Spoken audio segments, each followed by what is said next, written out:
Good morning students. आज हम अक्षितिज भाग 2 में संकलित देव कवि द्वारा रचित कवित करेंगे। अध्याय 3 का ये तीसरा पद्यांश है।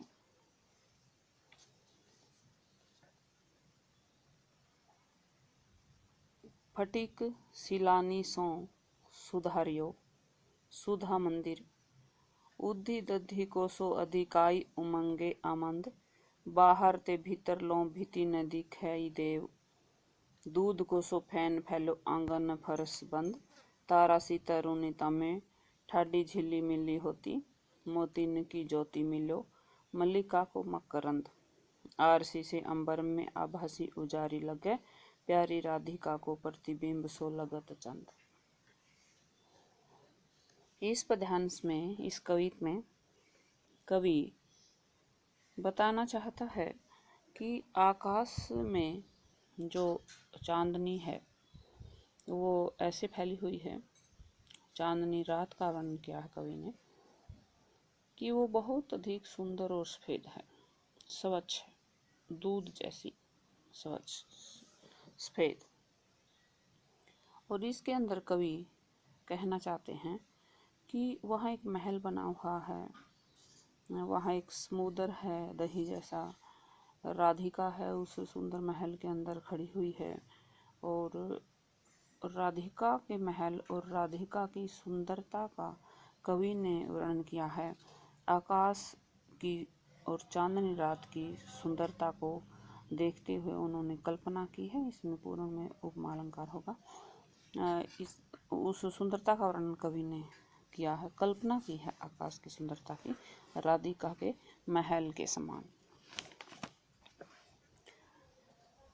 फटिक सिलानी सो सुधारियो सुधा मंदिर। फटिक एक पत्थर होता है, स्फटिक बोलते हैं उसे। ये एकदम सफेद रंग का होता है, इसे बिलोरी पत्थर भी कहा जाता है, और पारदर्शी होता है ये पत्थर, जिसके आर पार दिखाई देता है। सिलानी शिलाएं, चट्टानें, सो से बनी हुई, सुधारियो सुधराया बनाया हुआ, सुधा मंदिर अमृत का मंदिर, अमृत का जो मंदिर है वो बनाया गया है। सो से फटिक सिलानी, स्फटिक शिलाओं से,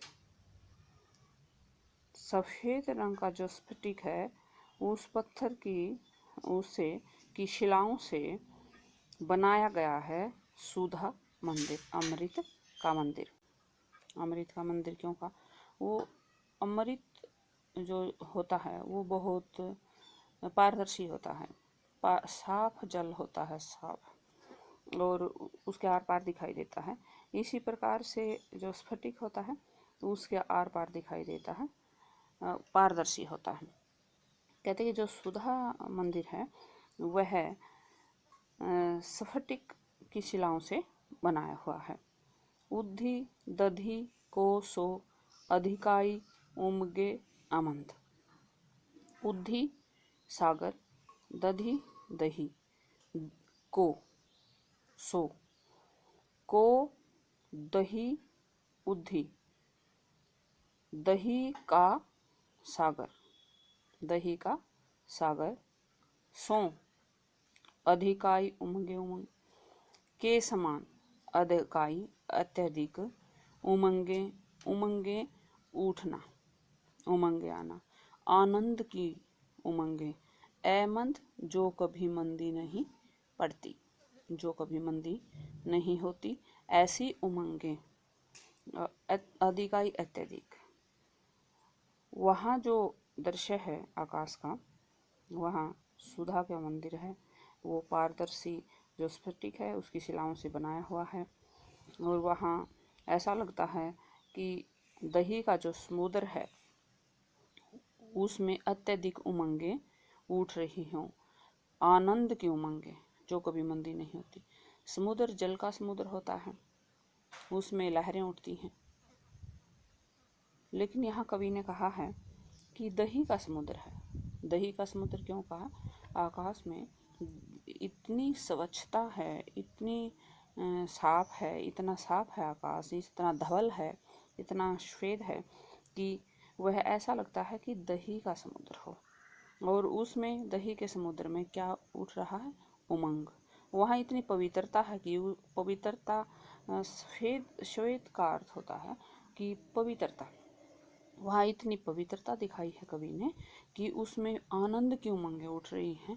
जहाँ पवित्रता होगी वहाँ आनंद होगा, और आनंद जो है, उमंग जो है, वो जीव के हृदय में ही उठती है।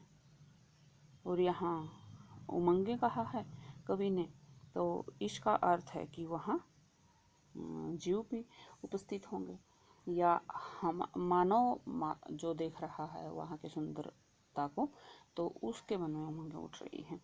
यहाँ कवि ने बड़ा सुंदर वर्णन किया है। कहते हैं समुद्र के जो हमारे हृदय से भी इसकी उपमा की जा सकती है कि हमारे जो पवित्र हृदय हैं वो जो उस दृश्य को देखकर इतने आनंदित हो जाते हैं, इतनी उमंगें होती हैं कि जे ऐसा लगता है कि जैसे समुद्र है दही का, उसमें उमंगें उठ रही हों, लहरें हो उठ रही हों। बाहर ते भीतर लो भीति न दिखाई दे। बाहर से भीतर लो भीति न दिखाई दे। बाहर से देखते हैं या अंदर से, ऐसे दिखाई नहीं देता। बाहर से भीतर, भीतर अंदर। लो से भीति, दीवारें। भीति क्या होता है? दीवार।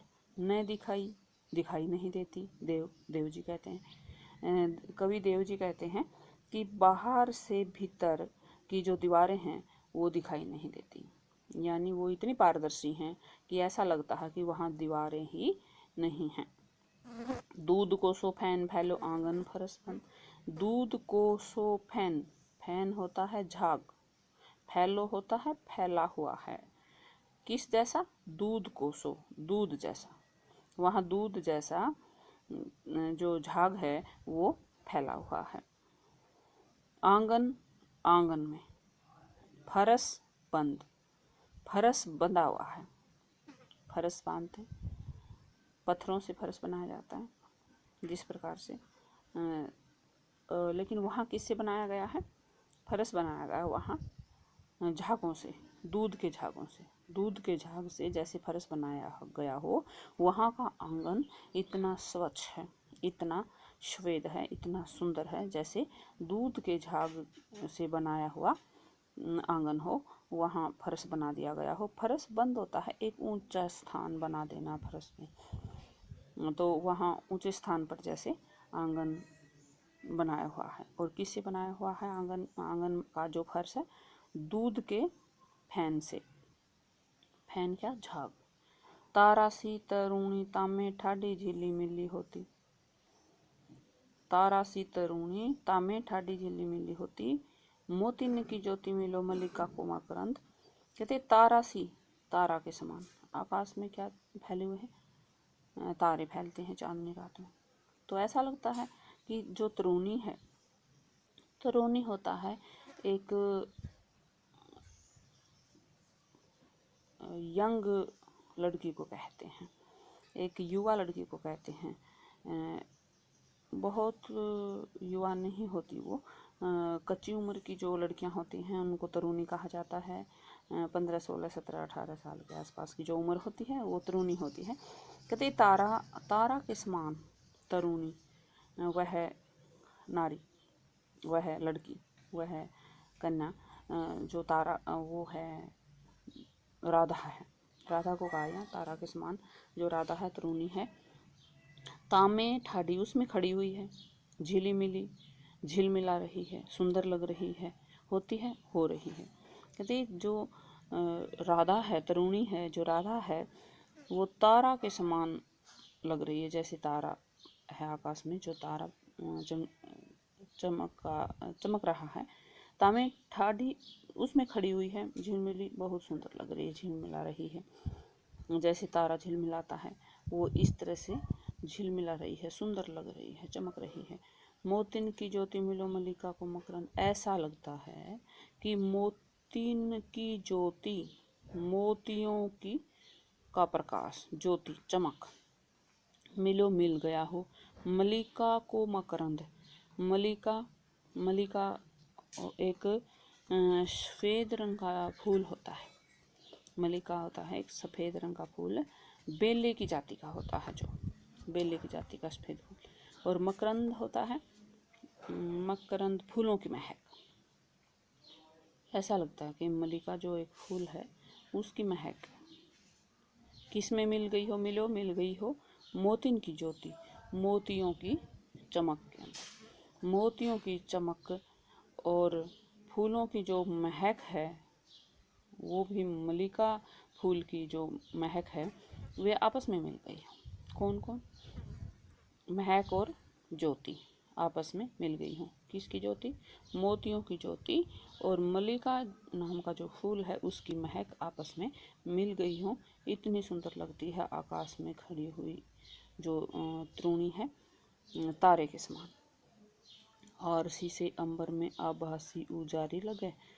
आरसी दर्पण होता है, शीशा।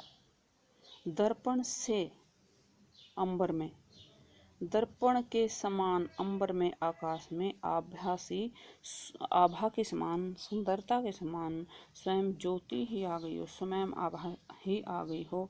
उजारी लगे, उजली लग रही है। उजला किसके लिए प्रयोग किया जाता है? रंग के लिए प्रयोग किया जाता है कि उजला रंग है, गोरा रंग है, काला रंग है। तो उजारी लगे, उजली हुई लग रही है, सफ़ेद, जो बहुत सुंदर लग रहा हो, स्वच्छ साफ सुथरा हो, उसको उजला कहते हैं। और वो इतनी ही सुंदर है राधा, और इतना ही गोरा उसका रंग है कि उसको उजारी लगा कहा कि वह उजली लग रही है, बहुत सुंदर लग रही है, आभा के समान। आरसी से अंबर में, आरसी शीशे के समान स्वच्छ आकाश में। आकाश कैसा है? शीशे जैसा, दर्पण जैसा साफ सुथरा है, जो साफ चित्र दिखाई देता है जिसके अंदर। और उसमें खड़ी हुई जो तारा है वो आभा के समान उजरी लग रही है, सुंदर लग रही है। प्यारी राधिका को प्रतिबिंब सो लगत चंद। प्यारी राधिका, राधिका को बड़ा प्यारी कहा है, प्रिय राधिका है, सबकी प्रिय है वो। प्रतिबिंब सो लगत चंद, प्रतिबिंब परछाई, दर्पण में दिखाई देने वाली परछाई। सो के समान, लगत लग रहा है, चंद चांद। चांद भी राधा के सामने उसकी परछाई जैसा लग रहा है। प्रतिबिंब, प्रतिबिंब यानी जो परछाई है वो 3 प्रकार की होती है। परछाई मैं बताना चाहूँगी प्रतिबिंब के बारे में, परछाई के बारे में, कि एक तो होता है आईने में जो परछाई दिखाई देती है, जो दर्पण में परछाई दिखाई देती है, वो प्रतिबिंब कहते हैं उसको। एक होती है पानी में दिखाई देने वाली परछाई, उसे प्रतिछाया कहते हैं। और एक होती है धरती के ऊपर सूर्य की किरणों से जो छाया आती है, या लाइट के प्रकाश से जो छाया आती है, किसी प्रकाश के कारण, किसी भी प्रकाश के कारण, जैसे हम चल रहे हैं तो हमारी छाया बनती है, तो उसको प्रतिकृति कहते हैं। प्रतिकृति, प्रतिबिंब, प्रतिछाया, प्रतिकृति। प्रतिबिंब आईने में दिखाई देने वाला, प्रतिछाया पानी में दिखाई देने वाली छाया, और प्रतिकृति पृथ्वी पर किसी प्रकाश के कारण दिखाई देने वाली छाया। काव्य सौंदर्य, इस कविता के अंदर कवि ने चांदनी के माध्यम से राधा की सुंदरता का वर्णन किया है। कवित छंद है ही, लयात्मकता है इसमें, माधुर्य गुण है, ब्रज भाषा है, तत्सम शब्दावली का प्रयोग तो हुआ ही है, और श्रृंगार रस विद्यमान है। माधुर्य गुण है तो श्रृंगार रस भी रहेगा। इसमें रूपक अलंकार है। उद्धि दही में शिलानी संसुधारियो सुधा अनुप्रास अलंकार, फटिक शिलानी संसुधारियो सुधा मंदिर उत्प्रेक्षा अलंकार, और प्यारी राधिका को प्रतिबिंब सो लगत चंद, उपमा भी है और व्यतिरेक भी है इसमें। दूध को सोफेन फैलो आंगन में उपमा अलंकार है। लाक्षणिकता का निर्वाह है। चित्रात्मक शैली है और लयात्मकता है, संगीतात्मकता है आदि। ये कविता आज हमारी पूरी हो गई।